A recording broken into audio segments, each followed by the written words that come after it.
Dave Coy, the brewmaster at the Raccoon River Brewing Company in downtown Des Moines, came into the industry from an unusual background. I graduated from ISU with a degree in mathematics. I was a math teacher, but I fell into the brewing industry.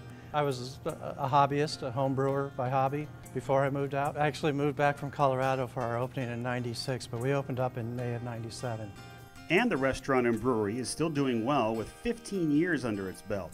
Part of the reason for Raccoon River's success lies in its popular brews. What's really unique about our segment of the industry, the craft brewing industry, is the variety that we can present. The smaller a brewery is, the more different varieties of beer they can offer. Dave is a true expert in the brewing process, and you can tell when tasting one of his wide variety of products.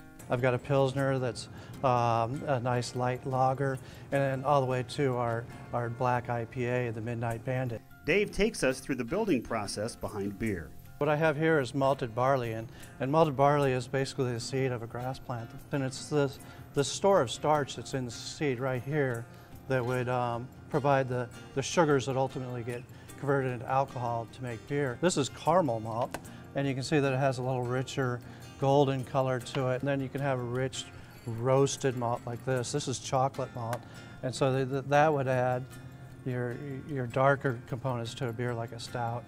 The balancing hoppiness, the bitterness and flavor and aroma comes from hops. And it's these pine cone shaped blossoms that are actually providing bitterness, flavor and aroma for the beer. So as you taste a beer, you taste the malt and then you taste the balancing bitterness from hops. Then the remaining ingredients are yeast that actually is the magic that converts those sugars into alcohol. Dave takes all of these pieces and combines them to make the many regular and seasonal beers offered at Raccoon River Brewing Company. The seasonals are where you have an opportunity to respond to the market and brew what people are asking about, what people are excited about. I've got a double IPA.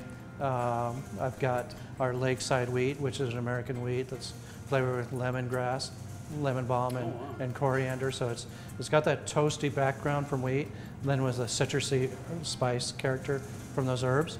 Raccoon River was part of the resurgence of Des Moines' downtown area and the resurgence of microbreweries in Iowa. Dave's seen some big changes since 1996. There's been positive growth in the industry, for 20 years, and then here in the last 2 years or so, there's another wave that's going on, and beer drinkers that are growing up now have never had a time when they weren't exposed to porters, IPAs, stouts, bocks, pilsners, that the world of beer has just expanded. And the math teacher seems to have no regrets regarding the path he chose to take. I'm really happy having the opportunity here. When I came here and fell into the brewing industry, it was an interesting transition because now I get a chance to see people enjoying the fruits of my labor.